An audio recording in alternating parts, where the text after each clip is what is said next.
Hello again. Today we're going to tie this Stimulator dry fly. I believe this is an American fly, but don't quote me on that. It's a very good searching pattern.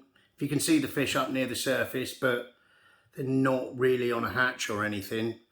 Sometimes this stimulator can really do exactly that, stimulate them into coming up and nailing it. Anyway, I'm going to pop this one out of the vise.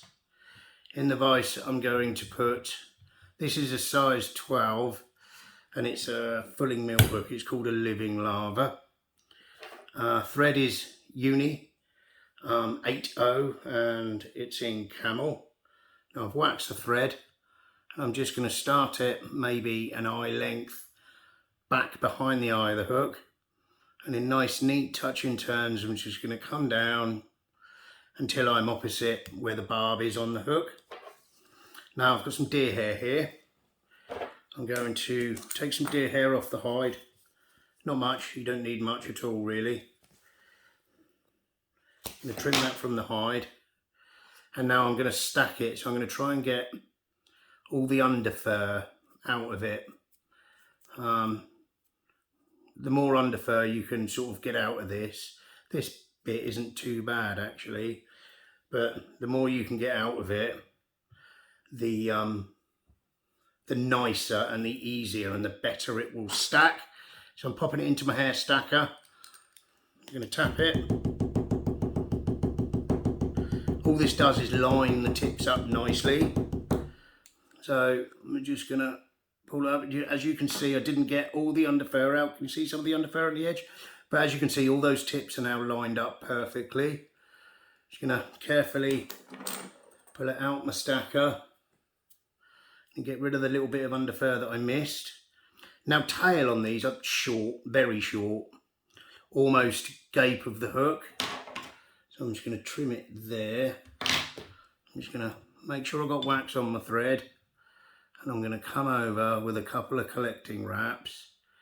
I'm just going to have a look, and that'll be okay. And now this is fairly loosely winding up through that and then back. And then when I get back, I'm going to do a couple of turns underneath it to just help prop it up. And there we go. Now I'm just going to come in and tidy all this up. Obviously, mind your tail when you're doing this. You don't want to cut your tail off. There we go. I'm going to wind up. Just have a look. A couple of naughty fibres here that are being exactly that, just naughty. So I'm just going to get rid of them. This is a big chunky dry fly. There's no two ways about it. It is a big chunky dry fly, but it pulls the fish up, and they do, you know, every fly has its day, I know, but they do respond to this quite well. So now I'm going to take some gold wire. This is just like an extra small, extra fine gold wire. You can use mono, you could use silver, you could just always use gold. So I'm just going to catch that. I'm going to run it back, run the thread back. Don't worry about some of these ends that I didn't quite get. I mean, you can come in and kind of get them, but to be honest with you, they're not going to bother you. They're not going to do anything. So I'm just going to run my thread up and back again. And then we're going to add some dubbing. Now, dubbing is just hare's mask dubbing. So this is just literally that, all the fur off a hare's mask. And I'm going to mix it with a very, very tiny bit of ginger coloured glister. So this one there, the ginger coloured one, a really, really tiny bit of it, not much at all. I'm going to mix this up. Now, you can use orange foam for this. You could use just the just the rabbit fur on its own. There's loads of things you can do. This is how I do it, and it works for me. So I'm just gonna start the dubbing rope. It's going to come back, and now I'm going to come up with this dubbing. About there, that's lovely. You happy? Happy with that? Now I'm going to get a feather. This is just a nice dark ginger, I'd call it, saddle feather. And you want this almost one size smaller than you'd normally use for a hackle. So I don't want the barbs to be as long as the hook gape. I want them shorter. I'm just going to tie that feather in. A little bit of glister there. Just going to fold that back and get rid of it. Where is he? There he is. Okay, just neaten that up. Okay, now I'm going to make sure I've got wax on my thread, and I'm going to wind this hackle down.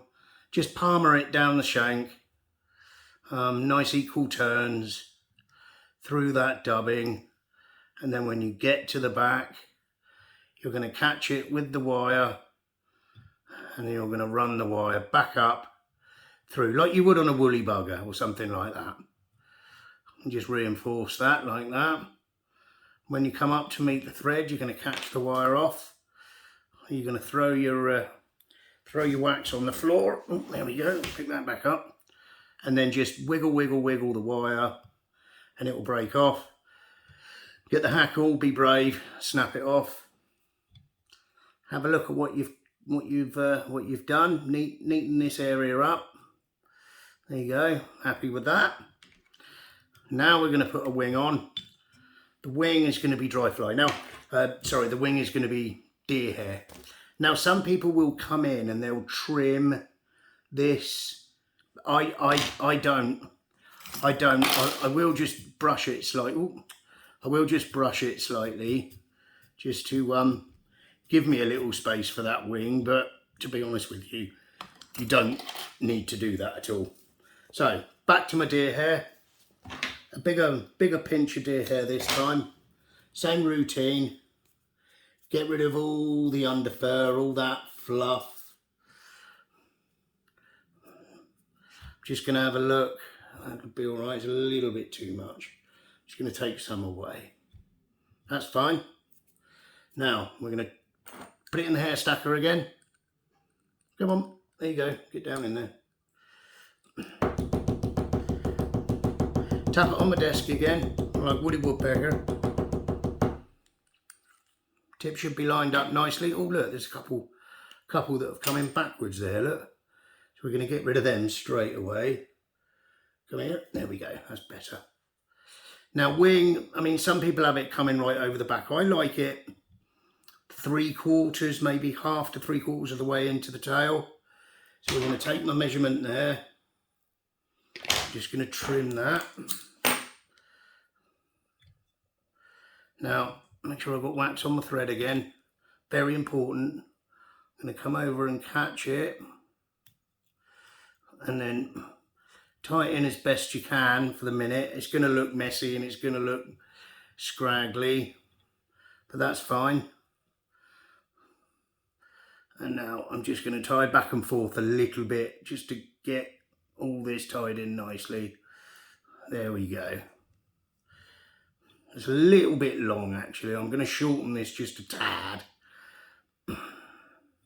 Always go back like we've said before. Always go back. I'm just going to unwind all this. I know I've said this a million times, but if you're not happy with the fly, you'll never fish it. So it's pointless. It's absolutely pointless having it in your box. Now I've just trimmed that again. We're going to come down, tying in the butt ends. That's better. As we go. There, got that. That's lovely. I've just got a little couple of butt ends here. I'm just going to trim. There we go. Just going to spin my thread anti-clockwise. Whoops, throw my thread wax on the floor again. Sorry, I've had to move the table on wheels here because I threw me wax on the floor again, it went under the table. Anyway, hold the wing, come back, try and neaten this area up because we're going to put some dubbing and a hackle on there. That's lovely. So now we're going to tie in a hackle. The hackle's going to just be a Grizzly Hackle. Come here, let's have a little look.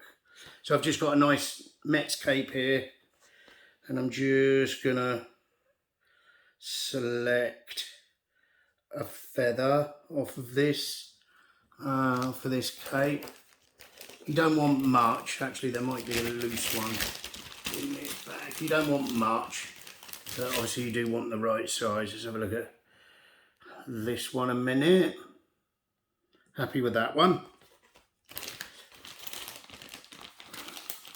Always take your time choosing your hackles. You don't want to tie it on and then wind it on and then realise, oh, it's too big or too small. So, wax the thread, tie the hackle in. There we go. Whoops. Oh, caught the wing there. There we go. Right, now we're going to some more dubbing. Now we're going to go for the dubbing back to my hare's mask. But this time we're going to put some of this glitzer, the darker peacocky type colour, in with it, just to darken the thoracic area up a bit. I'm going to wind that on, dub it on the thread rather. Nice and tight, get it all done. Wind your wing out of the way. I'm going to get this nice and dubbed on. There we go. I'm just going to wind my thread through it a little bit. There we go. Now we're going to come around with the hackle. Doing this with my fingers, but if you find it easier with hackle pliers, then use them. Once you think you've got enough hackle, catch it. Put everything back, wind back that way, create a nice little head, find the tip of the hackle, be brave, and snap it off. It's always a good measure of if you've tied in that hackle well. Just being brave. If you've tied it in well, you should be able to just snap the stem, just as I did there. Just trying to ignore everything at the minute. Do your best to hold things back. Whip finish. Tighten it up. Just snip off that thread there. Come on. There we go. Once you've whip finished and tighten it up, there we go. And there we have it. I put varnish on the thread like I normally do. That is your Stimulator dry fly. Really big, bulky fly. Really does exactly what it says on the tin. Really stimulates the trout to, oh, what is that? I'm going to go and eat it. There you go. I hope you enjoyed that one. I enjoy tying these stimulators actually. If you have liked the video, please hit that like button. Please subscribe to the channel, and we'll see you on the next one. Thank you.